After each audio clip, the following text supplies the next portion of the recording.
This is the first chance I've had to talk about reptiles, either to a G4G or to an IPP. So I'll give some general background on the subject before I get into reptile sets.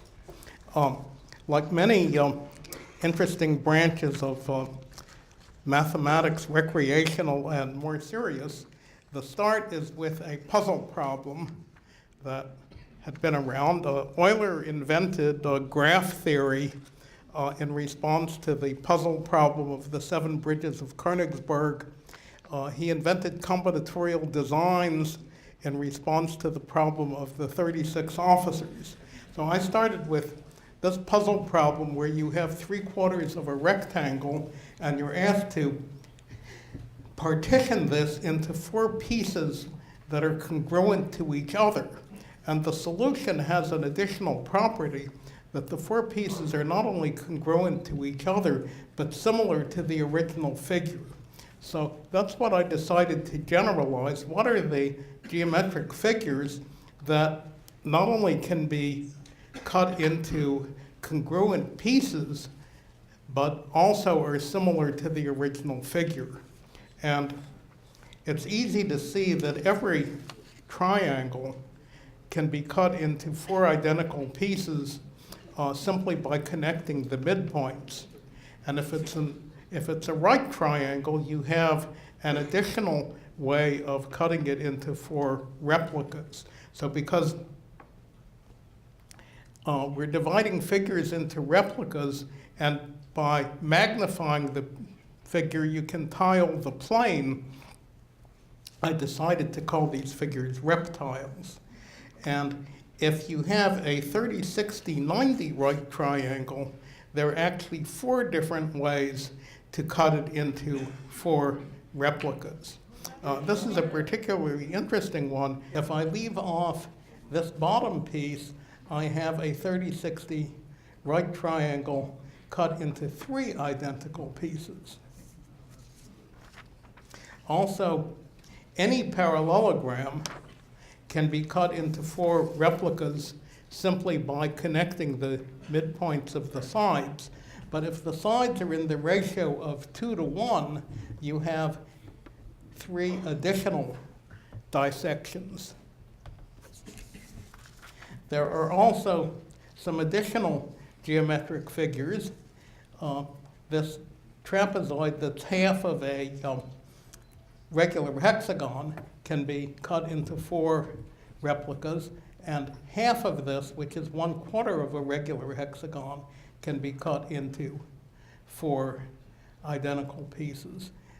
This shape, which is 3/4 of a 1x2 rectangle, where I've cut off this quarter of it, can be cut into 4 replicas.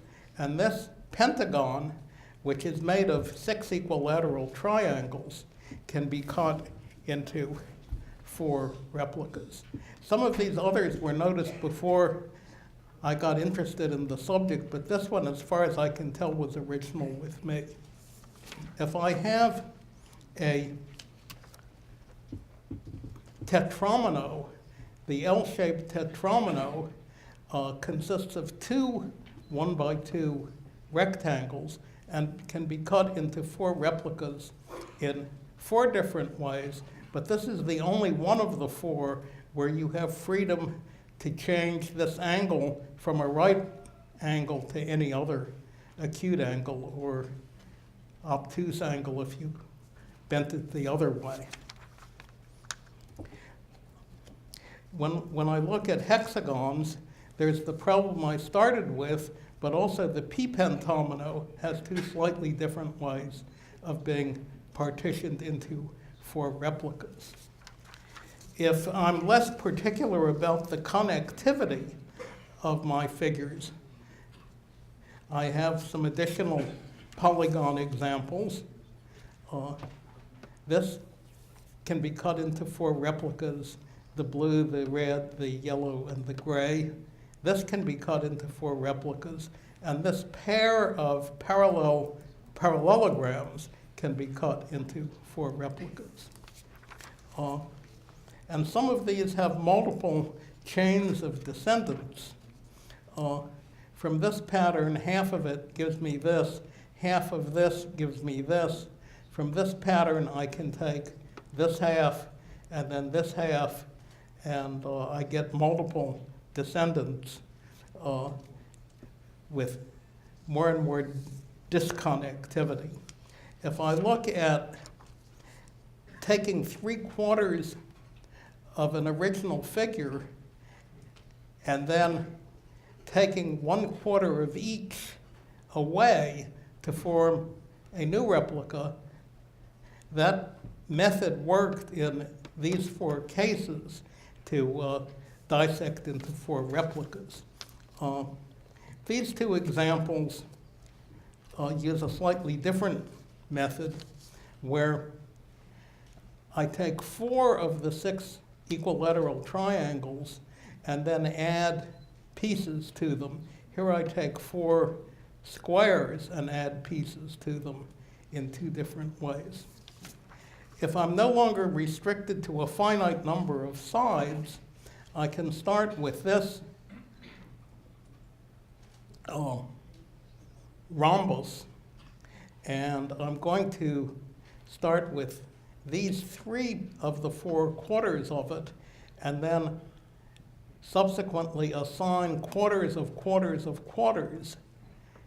And this is a very pretty shape with an infinite number of sides. And these are 2 other shapes, depending how I assign different ones of these smaller quarters to these 3 bigger ones. And then I have to do something down here to have the 4th piece. The famous Polish mathematician Sierpinski considered analogs of the Cantor set in 2 dimensions, where I start with, say, a square, and I remove center pieces, and then I remove similar center pieces, and I continue this, and ultimately I end up with a point set where each of 4 quadrants are congruent to each other and similar to the original figure. Besides dividing things into 4 replicas, I can divide most of those into 9 replicas, and here are examples of these 9 figures, each of which can be divided into 9 replicas. And there are more things that can be divided into 9 replicas. For example, if I take an equilateral triangle and divide it into 9 pieces and take these 3, and these 3, each made of 3 equilateral triangles, then I can iterate that process to get things that are made of 9 smaller replicas.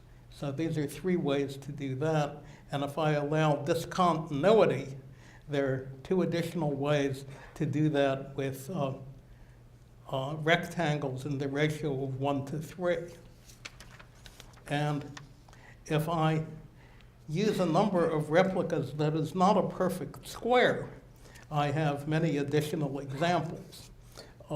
If I have a 1 by square root of n parallelogram, 1 by root 2, 1 by root 3, 1 by root 5, I can cut them up this way into 2, 3, 5 replicas that have the same side ratios.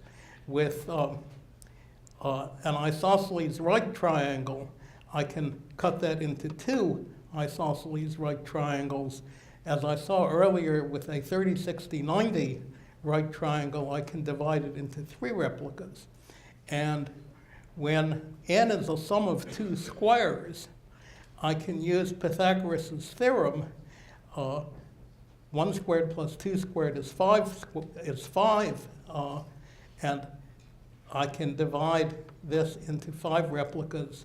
2 squared plus 3 squared is 13. I can divide this into 13 replicas.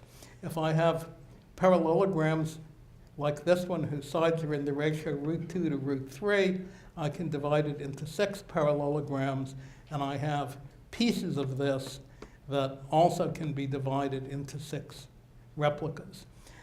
I can also take patterns with an infinite number of sides where each of these 3 is similar to the original figure if I rotate it 90 degrees.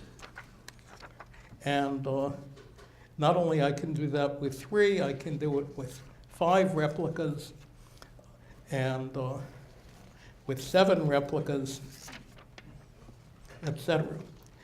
Up to this point, all of my reptiles are figures that can tile parallelograms. Here is one that can't. I call this figure a castle, and there are 9 replicas of the castle, each of which would have an infinite number of sides. I can also have dissections into an uncountable number of sides, as these 2 figures show, and these 2 additional figures show. Something that does not start out being a reptile is this pattern of 7 hexagons. The outer figure is not quite a hexagon, but you can modify this in an iterative way to get a figure that was communicated to Martin Gardner by Gosper and that has gotten the name of the flow snake because it's similar to another figure that was called a snowflake.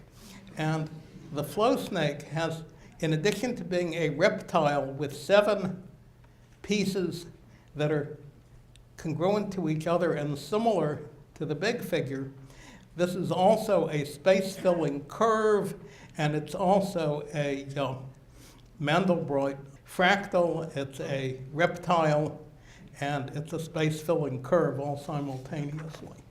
Okay, now I come to the name of my talk, which was reptiles that are polyominoes. And here is a set of 4 hexominoes, and you can build in large-scale models of each of these 4 that uses each one of them exactly once. And I have a challenge for all of you. I am absolutely certain that I remember in one of Martin Gardner's columns, he had an example of a reptile set that I'm pretty sure had to be this one, because there was an article in the December 2012 issue of Mathematics magazine by Lee Sallows, an Englishman who lives in the Netherlands for many years. And he featured this example. And he said that by computer program, he found there was no other example up to non-ominoes, 9-celled polyominoes, where you had 4 distinct figures that could form replicas of each of the 4. And I remember absolutely that Gardner had an example with 4 figures that had this property, so if Sallows' program is correct, it had to be this one. And because I'm not willing to look through the 25 years of Martin Gardner's column, I'm offering a $100 prize to the first person who can identify to me the issue of Scientific American in which Gardner presented this example of 4 pieces that, and I'm pretty sure they have to be these 4 hexominoes that form a reptile set. So I started looking at trominoes and pentominoes, tetrominoes. So these 4 tetrominoes with orientation, where I don't allow you to turn them over, only to rotate them, have the reptile set property that I can form in large-scale models of each of these using the 4. With pentominoes, I can form replicas, but not using 4 different pentominoes. Here I use 2 P's and 2 V's, and I can form an enlarged P and an enlarged V. Here I use 3 P's and 1 N, I can form an enlarged P and an enlarged N. Here 2 L's and 2 P's, an enlarged P and an enlarged L.